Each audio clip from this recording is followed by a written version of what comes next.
There's probably one place in your life where the answer has been no for a long time, and you know exactly where it is. But saying it feels like pulling the pin on a grenade. So you keep being reasonable. You keep keeping the peace.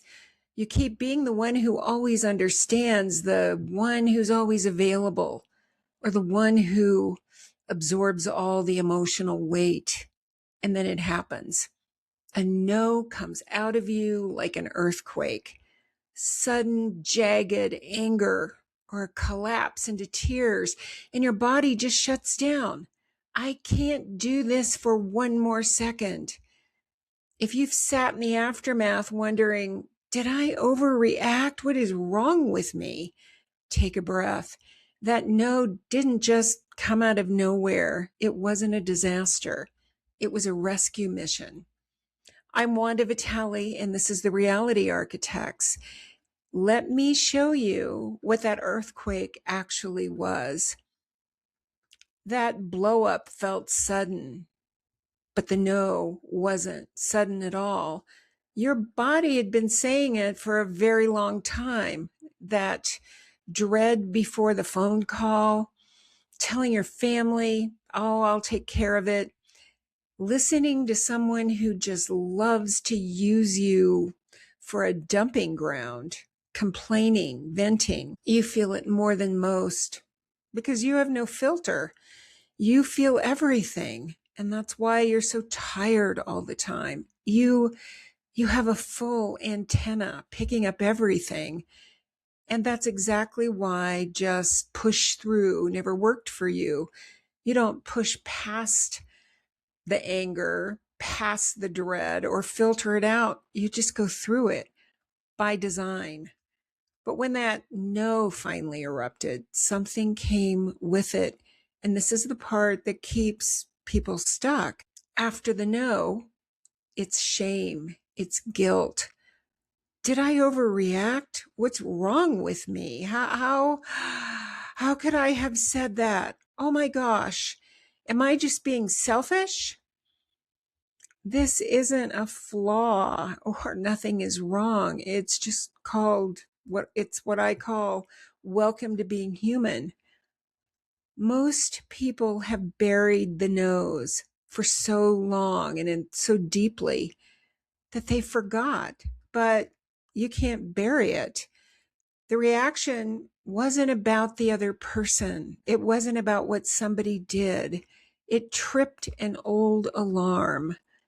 And those alarms we all have, and they go something like, if I let them down, they leave. If I take up space, I'm too much. If I stop being useful, they'll abandon me. Or for some of you, if I speak up, there are repercussions, there's danger. See, that this alarm doesn't know what year it is. We call that fear, the fear of speaking up or saying no when we're ready to say no. We call it being realistic, being logical, or we call it being kind, being a good person, or being spiritual. But all that is just fear in a very sensible coat. Once you see that, the whole meaning of the earthquake flips. This earthquake isn't wrecking your life. It's breaking up an old deal that you made. Maybe something fit 20 years ago, 10 years ago. Maybe whatever triggered you was just fine then, but not now. And what was the deal? Well, the deal is that you stay quiet, useful, never speak up, never be a bother, never be who you really are. You weren't failing.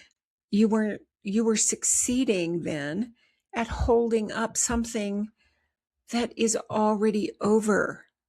And I want you to hear this.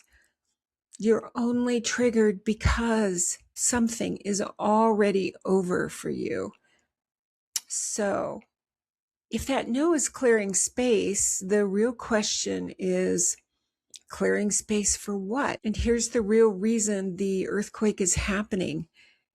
It's your soul-led life. The life that you're actually here to live is trying to come through you now. And it's ready. It just can't fit inside this old arrangement of fitting in, making nice, never speaking up, being the one who doesn't count. So everything that's out of alignment starts to feel unbearable. And that collision is the quake. It's that pull that you can't shake, that restlessness, the can't settle, the I can't do this one more minute. It's that soul-led life that's knocking right now. And the tiredness that so many of you feel isn't because you're running out of energy. It's your new life, your authentic life, the life that's already here, pushing up against and through everything that you've buried. You're not falling apart. Your real life, your authentic life is being born. And that birth is loud. But here's what nobody warns you about, the part right after the eruption, after the quake. A real no can leave you really shaky afterward. You may need to recover from it because that's just normal. I chose this topic for my video this week because some of my clients are experiencing these earthquakes. One client screamed in her car. Another client went for a run. If you've listened to my other videos, you know that I use somatic tools to return to peace, to reset your nervous system. And both these clients did the somatic work, the deep belly breaths, returning to peace. But that's still not enough when these big buried no's rise up. Finally. Let your system recalibrate. You have to do that. Give yourself time for that earthquake to move through you and resist the urge to take it back. Did I do the right thing? Did I say too much? Was I being mean? Was I rude?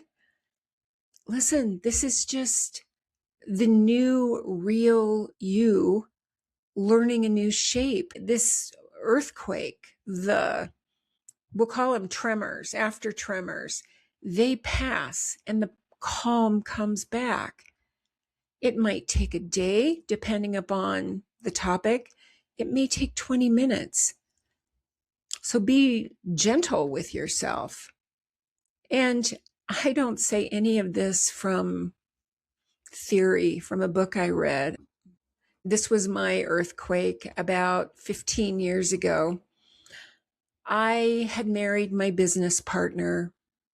My husband was a narcissist, and my income was tied to the marriage. I got to the point one day where it just bubbled up.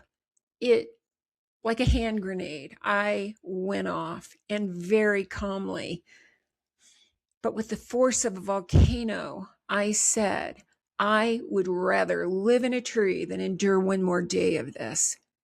I had no idea what was next. My income was tied up in the marriage in every way.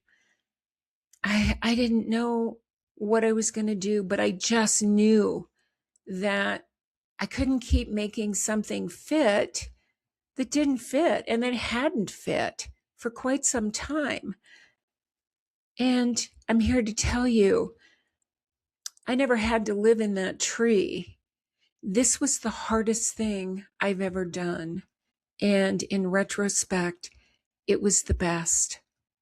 So if you're experiencing these deep no's that are just waiting to be said, and a part of you is afraid to say them because of ramifications. Here's what you can do. I want you to drop into your heart, into your chest. Notice your shoulders. Notice if you're holding tension or if you feel relaxed. Just notice that. And from there, what are you making room for today? One small thing that you do today that maybe you normally wouldn't do. I never used to start my day focused on pleasure, on delight, but it's the number one thing in my life right now. It comes first. Maybe it's seeing the perfect hummingbird at your hummingbird feeder. Maybe it's noticing the light play through the leaves. One tiny thing. Make that a priority. That yes is your soul-led life choosing its next step. It comes through lightness, not tension. You don't need the whole map.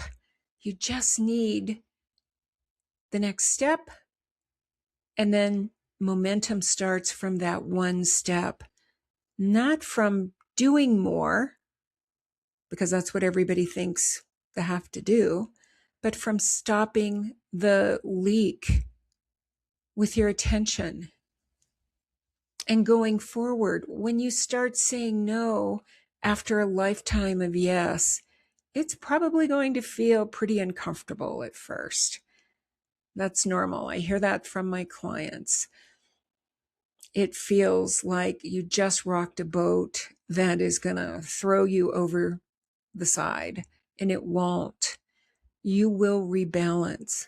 I have a 2-day challenge for you, or practice. And realize that when we think about something that feels heavy, it's not true. It's your old life. When we think about something and it feels lighter, it's true. Lighter meaning it's a life that's more you, that is authentically you. So here are some questions. What am I still saying yes to that I don't want? Notice what you notice. Heavy or lighter when you drop into your body? Where am I making myself small to keep the peace? Where am I letting fear drive and calling it practical or logical?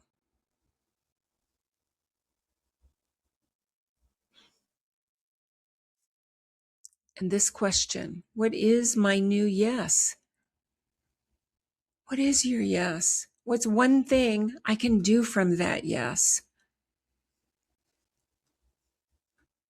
I'd love to hear which comment went deepest, and hit subscribe, because the next no is easier when you're not alone. This week I'm sending out emails with the details on my next threshold group. The threshold is that space between reaction and what we do with it. And that space is where all our power is. That's the work, live, 5 weeks. I keep the group small on purpose. I have a link for the waitlist in the description.